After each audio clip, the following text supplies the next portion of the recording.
Hello everyone, नमस्ते। Welcome to career drivers YouTube channel. मैं हूं आपकी एजुकेटर और आज हम शुरू करने वाले हैं इस चैनल पे revision video series for history for all competitive exams. तो इस चैनल पे आपको सभी रिवीजन वीडियोस मिला करेंगी सभी कॉम्पिटिटिव एग्जाम्स के लिए। तो अभी हम हिस्ट्री से शुरू कर रहे हैं। इसमें हम प्लेलिस्ट बनाएंगे जिसमें हम सारी ही इंपॉर्टेंट टॉपिक्स को कवर करेंगे जो भी कॉम्पिटिटिव एग्जाम से पूछे जाते हैं रिलेटेड टू हिस्ट्री। तो आप चैनल को सब्सक्राइब कर लीजिए अगर आप चैनल पे न्यू हैं। अब आपको इसकी एक प्लेलिस्ट मिलेगी जिसमें आप सारी वीडियोस देख पाएंगे, सो दैट जब भी एग्जाम से पहले आपको ऐसा लगे कि एक प्लेलिस्ट मुझे चाहिए, फटाफट से मैं रिवाइज कर लेती हूँ अपने सारे कॉन्सेप्ट्स को, तो आप फटाफट से उस प्लेलिस्ट को ओपन करेंगे और एक बार 2x पे चला के सारी वीडियोस को सुन लेंगे, रिवाइज कर लेंगे। ये एक रिवीजन वीडियो सीरीज है, तो आई होप कि आप इसको उस वे में लेंगे। और प्लीज ये सीरियस एस्पिरेंट्स के लिए, इसलिए अगर आप सीरियस हैं अपनी पढ़ाई को लेके, अपनी तैयारी को लेके, तो do subscribe the channel and do follow the videos till the end. If you are starting it, watching it, then do watch till the end. इससे आपका बहुत बेनिफिट होगा। So let's get started. सो हम करने वाले हैं आज हड़प्पन सिविलाइजेशन से हमने स्टार्टिंग करनी है रिवीजन वीडियो सीरीज की। तो Harappan civilization, Indus valley civilization, जिसको कि हम मतलब हड़प्पन सिविलाइजेशन को हम इंदस वैली सिविलाइजेशन भी कहते हैं। और सबसे पहले हम इसको देखें कि हम इसको क्या और बोलते हैं, bronze age civilization. Bronze age civilization क्यों कहा जाता है हड़प्पन सिविलाइजेशन को? क्योंकि उस टाइम पे bronze and copper alloys use करते थे। ब्रॉन्ज भी कॉपर से ही बनता है, कॉपर एंड टिन की हेल्प से ब्रॉन्ज बनता है। तो ब्रॉन्ज के उस वक्त यूटेंसिल्स, मतलब ब्रॉन्ज का यूज होता था काफी, तो इसलिए उसको ब्रॉन्ज एज सिविलाइजेशन कहते हैं, क्योंकि तब ब्रॉन्ज कॉपर का यूज होता था। आयरन तब तक iron was not known to Harappan people. So उसके बाद हम देखें कि अर्बन सिविलाइजेशन थी। हड़प्पन सिविलाइजेशन कैसी सिविलाइजेशन थी? एक अर्बन सिविलाइजेशन थी। It was not a rural civilization. India and Pakistan में इसका स्प्रेड देखने को मिलता है हमें, जोग्राफिकल स्प्रेड कैसा है। और 1921 में हड़प्पा डिस्कवर हुआ था, 1922 में मोहनजोदाड़ो। ये बेसिक फैक्ट्स हैं जो आपको पता होने चाहिए। फिर हम देखते हैं जोग्राफिकल स्प्रेड के बारे में। जोग्राफिकल स्प्रेड देखें तो हम नॉर्थ से नॉर्थ, साउथ और वेस्ट ईस्ट के हिसाब से हम देखें तो नॉर्थ में हम देखते हैं कि नॉर्थ में जम्मू कश्मीर के मंडा से लेके साउथ के महाराष्ट्र में दैमाबाद तक ये सिविलाइजेशन का मतलब फैली हुई थी। और वेस्ट से ईस्ट में देखें तो वेस्ट के सुतका गैंडोर जो कि बलूचिस्तान में आज, वहां से लेके आलमगीरपुर ईस्ट यूपी तक इसका स्प्रेड देखने को हमें मिलता है। तो आप इसको फटाफट से रिवाइज कर लेंगे। मंडा जम्मू कश्मीर से, दैमाबाद महाराष्ट्र, आलमगीरपुर यूपी से, सुतका कैंडोर बलूचिस्तान। ठीक है। और रिवर्स हम अलग अलग अभी आगे भी देखेंगे कौन कौन सी रिवर्स इसमें इंक्लूडेड है हमारी साइट्स पे। तो ये 3 इंपॉर्टेंट और पॉइंट्स हमें देखने को मिल रहे हैं जो कि वन लाइनर्स जो भी क्वेश्चंस आते हैं एग्जाम्स में, इसमें से एक हिट हो सकता है आपके एग्जाम में। लार्जेस्ट साइट जो है वो मोहनजोदाड़ो है जो पाकिस्तान में है। लेकिन अगर लार्जेस्ट साइट इंडिया की पूछी जाएगी तो आप क्या बोलोगे? राखीगढ़ी हरियाणा में। ये लार्जेस्ट साइट है इंडिया की, राइट। स्मॉलेस्ट साइट बोलेंगे तो अलादनो, सिंध पाकिस्तान में। ओके। सो नेक्स्ट है हमारा टाउन प्लानिंग। टाउन प्लानिंग वहां की कैसी थी? हड़प्पन सिविलाइजेशन की टाउन प्लानिंग बहुत ही एडवांस्ड ड्रेनेज सिस्टम वाली थी। आज की डेट से देखें तो हम देखते हैं कि बहुत ही एडवांस सिस्टम था वहां पे। स्ट्रीट्स का एक ग्रिड पैटर्न था, ग्रिड का पैटर्न था। ड्रेनेज सिस्टम बहुत एडवांस था। हाउसेस जो है बेक्ड ब्रिक्स की बनी हुई थी। पब्लिक स्ट्रक्चर्स थे वहां पे, ग्रेट बाथ, ग्रेनरीज, ये पब्लिक स्ट्रक्चर्स थे जो सभी यूज कर सकते थे। ठीक है। Citadel and lower town. Now what is citadel? अब जो पूरा एरिया था उनकी टाउन प्लानिंग में क्या उन्होंने ये करी थी चेंजेस कि एक उन्होंने सिटाडिल बनाया हुआ था। सिटाडिल था एक अपर टाउन का एरिया जहां पे रॉयल क्लास रहती थी। ठीक है। जो रॉयल पीपल होंगे उनके लिए ये सिटाडिल में वो लोग रहेंगे और लोअर टाउन में रहेंगे कॉमन पीपल। तो मतलब ऑल इन ऑल हम देखें कि बाकी हमें कोई यहाँ पे डिस्क्रिमिनेशन देखने को नहीं मिलता, लेकिन इकोनॉमिकल डिस्क्रिमिनेशन हम देखते हैं कि स्टार्टिंग से ही चला आ रहा है कि rich and poor was always, rich versus poor was always available in the society. Next हम देखते हैं, तो ये टेबल काफी इंपॉर्टेंट है जिसमें इन्होंने बताया हुआ साइट्स के बारे में और डिस्कवरर्स और रिवर्स। ठीक है। अब हड़प्पा में देखें तो हड़प्पन का 1921 ईयर हमने देखा। दयाराम साहनी, इंपॉर्टेंट नेम, आपको याद रखना है इसको। क्या हमको वहां पे फाइंडिंग्स हैं ये भी इंपॉर्टेंट है। ग्रेनरी और सिमेट्री पाई गई थी हड़प्पन सिविलाइजेशन, हड़प्पा में, हड़प्पन साइट पे। फिर मोहनजोदाड़ो, मोहनजोदाड़ो 1922, आर.डी. बैनर्जी, इनकी रिवर्स भी इंपॉर्टेंट है।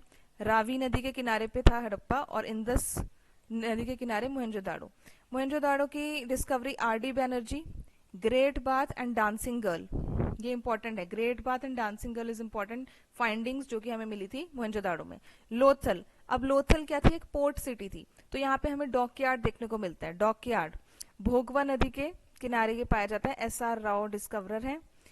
तो काफी ट्रेड सिटी मानी जाती है लोथल, क्योंकि पोर्ट ये एक तटीय एरिया पे है लोथल, तो वहां से क्या होता था कि सब जगह का ट्रेड बहुत इजी था, तो इसलिए एक ट्रेड सिटी लोथल माना जाता है। कालीबंगन की बात करें तो राजस्थान, घग्गर नदी के किनारे। यहाँ पे हमें प्लोड फील्ड इंपॉर्टेंट, काफी एग्जाम से पूछा जाता है प्लोड फील्ड। प्लोड फील्ड यानी खुदा हुआ, एक खुदाई करा वाला हमें एक पूरा एरिया मिलता है, ठीक है, खेत या एरिया बताया जाए कि कालीबंगन में हमें वो देखने को मिला है। धोलावीरा एक गुजरात की साइड है, यहाँ पे हमें वाटर रिजर्वायर देखने को मिलता है। राखीगढ़ी, राखीगढ़ी तो लार्जेस्ट साइट है जैसा अभी हमने डिस्कस किया हरियाणा में, ठीक है। फिर हम देखें रिवर्स। रिवर्स अब कौन सी इंपॉर्टेंट, एक बार आप देख लीजिए। हड़प्पा की तो है इंपॉर्टेंट रावी, मोहनजोदाड़ो, इंदस। अब ये दोनों पाकिस्तान में ही है, इसलिए आपको याद रखना है कि दोनों पाकिस्तान में, कोई गलती से इंडिया मार्क करके ना आ जाए। कालीबंगन जो है राजस्थान में है, इसकी रिवर भी घग्गर इंपॉर्टेंट है। बनावली भी हरियाणा में है, घग्गर रिवर, ठीक है। लोथल की रिवर इंपॉर्टेंट है, भोगवा रिवर, गुजरात में लोथल। धोलावीरा गुजरात में है। फिर रोपड़ की हम कह सकते हैं, रोपड़ साइड पंजाब में जो इंडिया में है, सतलज। चन्हुदारो, इंदस। तो ये कुछ इंपॉर्टेंट रिवर्स और साइट्स हैं जो आपको याद करनी है। फिर हम देखते हैं एग्रीकल्चर और क्रॉप्स। तो उस टाइम पे क्या किस चीज की खेती कर रहे थे? वीट एंड बार्ले इंपॉर्टेंट था, ठीक है, जिसके एविडेंस, राइस के एविडेंस लोथल में मिलते हैं। कॉटन, अब एक बात और आती है इसमें कि they were the first to grow cotton in the world, ऐसा माना जाता है, ऐसा उनको एविडेंसेस मिले हैं कि हड़प्पन सिविलाइजेशन या इंडस वैली सिविलाइजेशन पहली सिविलाइजेशन थी, they were the first to grow cotton in the world, ठीक है। तो वर्ल्ड में ही वो पहले थे जिन्होंने कॉटन ग्रो करी थी। और डोमेस्टिकेशन की बात करें तो एनिमल्स का डोमेस्टिकेशन जो वो कर रहे थे, कौन कौन से एनिमल्स थे उसमें? गोट्स थे, शीप थे, बफलो थे, हम्ड बुल्स थे, ठीक है। और डॉग का भी हमें देखने को मिलता है कि they were familiar with dog also. Trade and economy की बात करें तो इनका इंटरनल और एक्सटर्नल ट्रेड चलता था। माना जाता है कि उस टाइम पे जो इनके कंटेम्प्रेरीज थे वो मेसोपोटामिया और इजिप्ट सिविलाइजेशन, एक दो सिविलाइजेशंस थी जो इनके टाइम पे कंटेम्प्रेरीज थी जहाँ पे इनका ट्रेड होता था, क्योंकि वहां पे हमें सील्स मिली हैं, हमें हड़प्पन सील्स मिली है वहाँ पे। So we are very much sure about this कि वहाँ ये लोग ट्रेड, हड़प्पन सिविलाइजेशन वाले ट्रेड कर रहे थे मेसोपोटामिया के साथ। Standards, weights and measures use कर रहे थे। ट्रेड के ऑर्नामेंट्स, सील्स, ये सब मिले हैं। Lothal site was famous for dockyard and trade centre. तो उस टाइम पे क्या था, बार्टर सिस्टम चल रहा था। उस टाइम पे कॉइन्स वगैरह तो होते नहीं थे, तो बार्टर सिस्टम था, एक्सचेंज सिस्टम यूज होता था। आर्ट एंड क्राफ्ट की बात करें तो पॉटरी, पॉटरी का भी हमें जिक्र मिलता है। अब पॉटरी में भी ना दो टाइप के थे, एक तो कॉमन मैन के और एक रॉयल क्लास के। तो जो कॉमन मैन था उसका एक normal pottery red black paint वाली, और रिच सोसाइटी जो है अपनी अर्बन जो रॉयल क्लास है उन लोगों के लिए एक डेकोरेटेड पॉटरी देखने को मिलती है, क्योंकि जो नॉर्मल पॉटरी है उसमें तो स्टोरेज वगैरह के काम आती है वो, और बाकी डेकोरेशन वाली पॉटरी जो है वो ऑफ कोर्स जो जितना रिच होगा उतना डेकोरेशन चीजों में एड ऑन होता जाएगा। तो टेराकोटा फिगरीन्स हमें मिलते हैं। Bronze dancing girl, very much important, bronze dancing girl Mohenjodaro में पाई गई थी। स्टोन स्कल्पचर बियर्डेड प्रीस्ट, ये भी मोहनजोदाड़ो से हमें मिलता है। फिर हमें सील्स मिलती हैं। सील्स में कौन से एनिमल्स के हमें पता लगता है? यूनिकॉर्न, बुल, एलिफेंट, ये सील्स से मिलती हैं हमें, हड़प्पन सील्स से। तो इससे भी पता लगता है कि ये एनिमल्स जो है हड़प्पन सिविलाइजेशन वाले लोगों को नोन थे। Next is about religion. Religion में क्या आता है कि मदर गॉडेस की बहुत वर्शिप करते थे, दे वर नेचर वर्शिपर्स बेसिकली। और सेकेंडली हम देखते हैं कि प्रोटो शिवा, पशुपति जो है, सील में, एक सील में इनको ये भी मिले हैं कि कुछ सील से पता मिले हैं कि प्रोटो शिवा की भी हमें उसमें स्टैचू देखने को मिलता है। That means they were worshipping proto Shiva also. Sacred animals किनको माना गया है? Bull, elephant, unicorn. और दूसरी इंपॉर्टेंट बात है कि यहाँ टेम्पल्स नहीं थे, अर्बन सिविलाइजेशन थी ये, टेम्पल्स यहाँ पे नहीं थे, मदर गॉडेस की वर्शिप करते थे। और फायर अल्टार्स भी कालीबंगन में मिले हैं, यानी कुछ ना कुछ हवन या ऐसा कुंड, कोई सैक्रिफाइस वाला काम, ये सब ये लोग कर रहे थे, लेकिन टेम्पल्स नहीं थे, ठीक है। चार्म्स में बिलीव करते थे, मदर गॉडेस में बिलीव करते थे, नेचर वर्शिपर्स थे। फिर स्क्रिप्ट और लैंग्वेज की बात करें तो जो इनकी लैंग्वेज, इनकी स्क्रिप्ट है वो थी राइट टू लेफ्ट। ये राइट टू लेफ्ट लिखते थे, right to left, right to left, इस टाइप से लिखते थे। उसको बोस्ट्रोफिडॉन कहते हैं। वो अनडिसाइफर्ड है, अनडिसाइफर्ड मतलब अभी तक हमने उसको हम उसको डिकोड नहीं कर पाए हैं, ठीक है। We are not able to decode it till date also. तो इसलिए हमें पता है कि वो एक स्क्रिप्ट थी, पिक्टोग्राफिक स्क्रिप्ट थी, लेकिन हम उसको डिसाइफर नहीं कर पाए अभी तक। 400 सिंबल्स उसमें कुछ आइडेंटिफाई हुए हैं, but language is not yet known कि वो क्या लैंग्वेज यूज करते थे। अब धीरे धीरे इनका डिक्लाइन देखने को मिलता है। 1500 बीसी के आसपास इनका डिक्लाइन देखने को मिलता है, और अलग अलग इन पे बिलीव्स हैं, स्टोरीज हैं कि इन्वेजन ऑफ आर्यन से मे बी इनका डिक्लाइन हुआ, मे बी फ्लड्स से हुआ, या शिफ्टिंग ऑफ रिवर्स से हुआ, क्योंकि रिवर्स के पास इनकी सिविलाइजेशन थी तो मे बी इसलिए इनका डिक्लाइन हुआ। फिर ग्रेजुअल डिके, तो ये इंपॉर्टेंट नहीं क्योंकि हमें इसके बारे में कोई कंप्लीट इन्फॉर्मेशन नहीं है, तो एग्जाम्स के पॉइंट ऑफ व्यू से भी ये बातें इंपॉर्टेंट नहीं है।